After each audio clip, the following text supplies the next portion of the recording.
Bonjour à tous, tout de suite le numéro 5 de l'Abdo des Package avec pas mal de jeux. Vampire la Mascarade Heritage. Le principe de Vampire la Mascarade, c'est une licence de jeu de rôle assez connue où les vampires existent pour de vrai et forment une société secrète qui tire un peu les ficelles du monde depuis des centaines, des milliers d'années. Et donc vous allez jouer 21 parties en mode Legacy depuis le 14e siècle jusqu'en 1997. Chaque partie aura des conséquences sur les parties suivantes puisque vous allez choisir quel personnage vous allez vampiriser. Donc vous avez des cartes humaines qui sont jouées et vous ne voyez pas le dos des cartes parce qu'elles sont dans un protège-cartes. Et quand vous choisissez de vampiriser un personnage, bien, vous allez le retourner et voir sa carte vampire. Ben, on peut imaginer que un soldat il va être un vampire plutôt fort en combat ou que voilà, mais c'est pas sûr. Et, vous ne connaissez pas exactement les caractéristiques des personnages que vous vampirisez, donc des surprises d'une partie sur l'autre et une partie qui évolue différemment selon le groupe de joueurs. Vampire la Mascarade Heritage. Zona, c'est un jeu polonais, donc je ne vais pas m'aventurer à prononcer le nom des auteurs. Vous jouez dans un monde post-apocalyptique puisque vous êtes en plein cœur de Tchernobyl. Le principe, vous jouez des rôdeurs qui ont chacun une bonne raison d'aller dans la centrale. Il y a une dizaine de personnages différents possibles, chacun a leur propre raison de venir dans le cœur de la centrale. Le principe, c'est que vous allez devoir collecter des ressources, des items, des artefacts, et à un moment donné, vous allez prendre le risque d'aller dans le cœur pour essayer de révéler le secret de ce sarcophage de Tchernobyl. Donc il y a ce côté prise de risque et en même temps il y a un côté narratif puisque au fur et à mesure que la partie avance, il y a des événements qui ont lieu, qui changent un peu le jeu et qui vont changer d'une partie sur l'autre. Donc Zona, c'est pour ceux qui n'ont pas peur de s'aventurer dans le cœur du réacteur. Escape from the Dark Castle, c'est un jeu coopératif. Vous êtes une équipe qui a été enfermée par erreur dans une prison et vous allez devoir vous échapper. Les joueurs vont voir quel est le prochain obstacle, décider qui va tourner la carte, voir ce qui se passe un peu à la façon d'un livre dont vous êtes le héros. C'est un jeu assez immersif. Il y a également un peu de hasard puisque vous allez devoir jeter les dés. Chacun a des dés spéciaux selon ses qualités et ses défauts. Le principe étant donc que vous avez 15 cartes pour vous en sortir. Et c'est un jeu assez difficile, donc attendez-vous à ne pas toujours vous échapper de ce château. Par ailleurs, les gens de Timborn et de Ludistry ont décidé de vous offrir plutôt, un petit goodie supplémentaire si vous êtes dans les premiers à acheter le jeu. Donc il y a une hache en or et un dé supplémentaire. Évidemment, on les enverra au premier qui commande le jeu. Alors B-Movie, c'est une atmosphère un peu différente. Vous êtes en train de recruter une équipe pour faire un film de série Z. Oui, B-Movie, série Z. Le principe est que vous allez avoir deux cartes que vous allez montrer à vos adversaires sans les regarder vous-même. Et les adversaires vont vous dire s'ils les veulent ou pas. Vous aurez un choix soit de le donner à un adversaire qui l'a volé, soit de la garder pour vous. Et évidemment, il y a toute cette composante de bluff, parce que évidemment l'adversaire va vouloir vous faire croire que la carte est très intéressante en vous disant oui, je la veux vraiment. Mais si vous la prenez pour vous, peut-être que c'est un piège.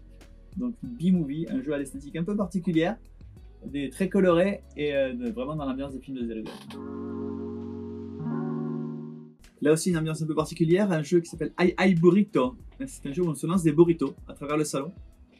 Le principe étant qu'on joue des cartes pour obtenir des combinaisons. C'est assez frénétique et le principe c'est qu'une fois certaines combinaisons obtenues, eh bien, on a le droit de faire un duel de burritos. Donc vous avez vu les magnifiques burritos dans la boîte. On peut faire un duel, donc dos contre dos, 3 pas en avant et on se jette les burritos dessus. Et on a le droit de se cacher derrière les adversaires, les pieds de la table, etc. Donc plutôt un jeu de soirée, on n'a pas forcément besoin de son cerveau. Royal Secret, c'est un jeu à la fois d'enchères et un peu de bluff. Le principe est que tous les joueurs ont un paquet de cartes avec des serviteurs de différentes valeurs. Tous les joueurs ont le même paquet de cartes d'ailleurs. Et à chaque tour, le roi et la reine ont un privilège à proposer. Et donc les joueurs vont se positionner sur l'un ou l'autre privilège et jouer leurs serviteurs. Et évidemment qui comptent pour leur valeur. Sauf que le roi et la reine ne donnent leur privilège que si une certaine valeur est atteinte, et ils ne la donnent qu'au joueur qui a le plus contribué. Donc évidemment il va y avoir des alliances qui vont se former, mais certaines cartes vont permettre d'enlever un personnage ou de mettre des valeurs négatives. Donc il va y avoir des côtés à la fois négociation, à la fois des côtés au dernier moment on peut faire un petit coup foré. C'est un jeu donc qui s'appelle Royal Secret et qui est de Vincent Bernet.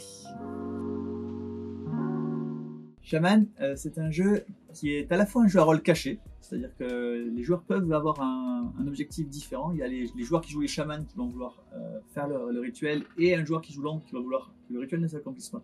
Sauf que c'est un jeu à rôle tournant, c'est-à-dire qu'il va y avoir plusieurs manches et à chaque manche on a un rôle différent et donc on va scorer des points un peu différemment. Et c'est aussi un jeu de pli, c'est-à-dire qu'on va jouer des cartes, le joueur qui joue la plus grosse carte va pouvoir appliquer un pouvoir. Il y a une mécanique qui fait que si on ne joue pas une carte de la bonne couleur, on fait progresser l'ombre d'une case, donc évidemment ça va avantager le ou les joueurs qui jouent l'ombre. Mais si on fait ça de façon trop évidente, il y a certains pouvoirs qui permettent de tuer un joueur, et si tous les joueurs de l'ombre ont été tués, ça va être beaucoup plus facile pour les chamans. Donc un jeu de Cédric Chavoussi, qui a notamment fait T42 et Lewis et Clark, dont je vous parlais assez récemment. C'est Shaman, donc un jeu à rôle caché de pli, ce qui est assez original.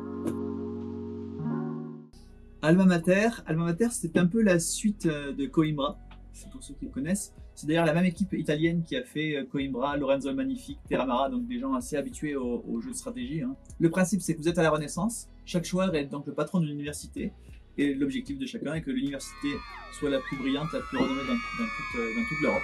Ça se joue de 2 à 4 joueurs, et ça prend entre 1h30 et 2h30, donc plutôt réservé aux joueurs experts. World of Tanks, c'est une licence de jeux vidéo que vous connaissez peut-être, hein, ils sont énormément répandus sur toutes les machines, et on est même allé jusqu'à faire de la pub à la télé, donc peut-être entendu parler de tout ça. Ici, donc, c'est l'adaptation en jeu de société, donc c'est un jeu d'affrontement sur 30 minutes, un wargame, avec des parties relativement courtes pour rejouer, un peu comme le jeu vidéo. Notre intérêt du jeu, au-delà de sa licence, c'est qu'effectivement, il y a déjà des figurines, déjà montées, déjà prêtes à jouer, et sans doute il y aura des extensions plus tard avec des nouvelles figurines et de nouvelles façons de jouer. World of Tanks. Le Parasite Game. Alors, le principe de ce jeu Parasite, c'est que c'est une extension, mais c'est une extension universelle. Vous pouvez jouer à tous les jeux avec cette extension.